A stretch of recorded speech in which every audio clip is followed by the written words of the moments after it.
ছোট ছোট এই বাচ্চাগুলো ১-১.৫ মাস বয়সী বাচ্চা। এটা একটা ফিমেল কাফ, এটাও ফিমেল। আসো, আসো, আসো, আসো। এখানে প্রায় ৩৫ টা গাড়ল ছাড়া।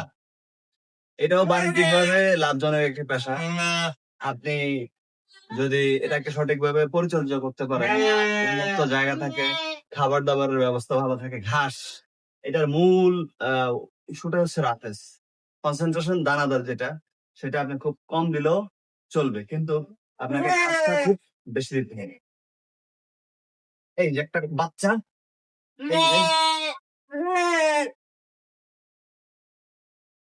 এই সর্বোচ্চ ১ মাস ৬-৭ কেজি হয়ে গেছে।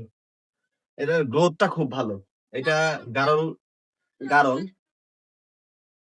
দেখেন। মেল একটা কাফ। তো এটা বছরে ২ বার বাচ্চা দেয়। ইন্টারেস্টের বিষয় হচ্ছে এরা যেদিন বাচ্চা দেয় এর ৭ থেকে ৮ দিনে আবার পুনরায় হিটে চলে আসে। নারীটা তাড়াতাড়ি পরিষ্কার হয়ে যায়। আর বছরে ২ বার বাচ্চা দেয়। ১ টি থেকে ৩ টি করে। তবে বিশেষ করে একটি বাচ্চা হলেই মায়ের দুধ পায় ভালো। তাড়াতাড়ি খুব গ্রোথ হয়, খুব দ্রুত বড় হয়ে যায়। আর এটার মাংসটা গবাদি পশুর মধ্যে গৃহপালিত বাংলাদেশের আ গৃহপালিত গবাদি পশুর মধ্যে গাড়লের মাংস সবচেয়ে হাই প্রোটিন ভ্যালু মাংস। কি কিছু বলবা? কথা বলতেছি ক্যামেরায়। কিছু বলতে চাও? এই, কি? কি? সমস্যা কি? এদের মাংসের কোয়ালিটি কোলেস্টেরল থেকে শুরু করে মাংসের কোয়ালিটি খুবই ভালো। তাই আপনার দেখতে পশম মনে হলেও এই,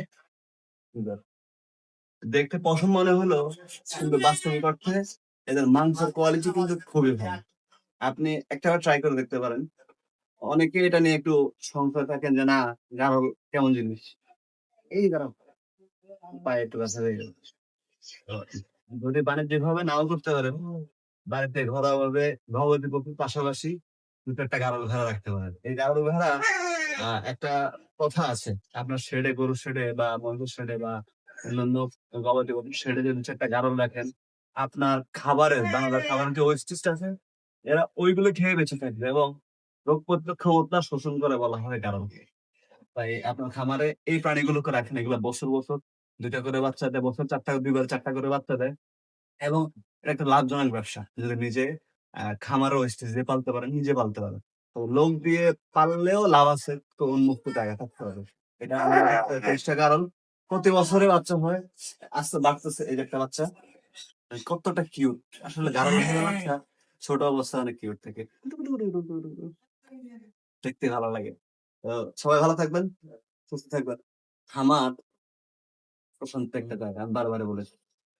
সবাই ছোট্ট আকারে শুরু করে। আস্তে, আস্তে ধীরে, ধীরে আপনার পথ আপনাকে এগিয়ে নিয়ে যাবে। কোথায় যেতে হবে? হুট করে গিয়ে ২০-৫০ টা কিনেন না। সেটটা হতে হবে মাটি থেকে ২ থেকে ২.৫ ফিট উচ্চতায়। আলো বাতাস থাকতে হবে, মশা থেকে এদেরকে দূরে রাখতে হবে এবং গরমের সময় ফ্যানের ব্যবস্থা রাখতে হবে। আসসালামু আলাইকুম।